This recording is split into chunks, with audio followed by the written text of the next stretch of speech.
তো বন্ধুরা, তোমরা দেখতে পাচ্ছ আমাদের বিদেশে এসে কষ্ট কিরকম। মালিকে টাকা দেয়নি, আলু ছিল, পেঁয়াজ পেঁয়াজ দিয়ে তরকারি হয়েছে আমাদের। এখন তরকারি ভাত করছি, তরকারি দিয়ে ভাত খাবো। ও তরকারি খাবো, ভাত সরি ভুল বলে ফেলেছি।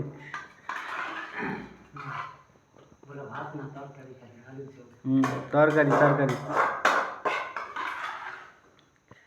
বিদেশে এসে এত কষ্ট করতে হবে কোনোদিন ভাবিনি, ভাবলে আর আসতাম না। খুব আমাদের আমাদের মুখগুলো দেখিলাম, আমাদের দুদিন ধরে কিছু খাইনি আমরা। তরকারি এখন ভাগ হয়ে গেল, এখন খাওয়া দাওয়া হবে।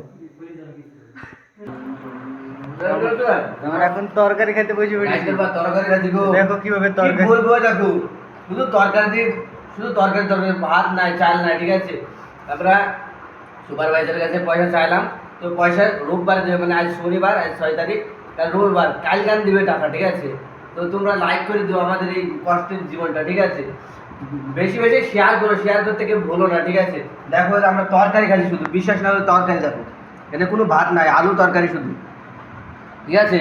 তো তোমরা লাইক শেয়ার করো। দেখো আমরা 3 জন আছি, দেখি যাও ওইদিকে 1 জন আছে, কি করবো, এও তরকারি গেছে, কোনো ভাত নাই। সুপারভাইজার টাকা পাঠাবো বলি টাকাই পাঠায়নি গো, আমাদেরকে তরকারি খাই থাকতে হচ্ছে বিদেশে এসি। খানি কি তোমরা, তোমাদের উচিত বিদেশে আসলে, ঠিক আছে, সবসময় নিজের পাশে পয়সা সাইড পয়সা রেখে দিয়ে বিদেশে থাকবা, ঠিক আছে। কেউ যেন পয়সা যেন না পুরি দেবো আমাদের মতন, আমরা যা হঠাৎ হয়ে গেছি, ঠিক আছে। লোকের কাছে ধার করে খাইতে পারছি না, আলু তরকারি ভাবতেছি। তো তোমরা লাইক শেয়ার কমেন্ট করতে ভুলো না, ঠিক আছে। বেশি বেশি শেয়ার করো, বেশি বেশি। বিদেশে যারা আছো তারা তো হয়তো জানে যে মানে কষ্টটা কি, ঠিক আছে। তো লাইক শেয়ার করো, তবে পরের ভিডিওতে ঝোলটা খেলি।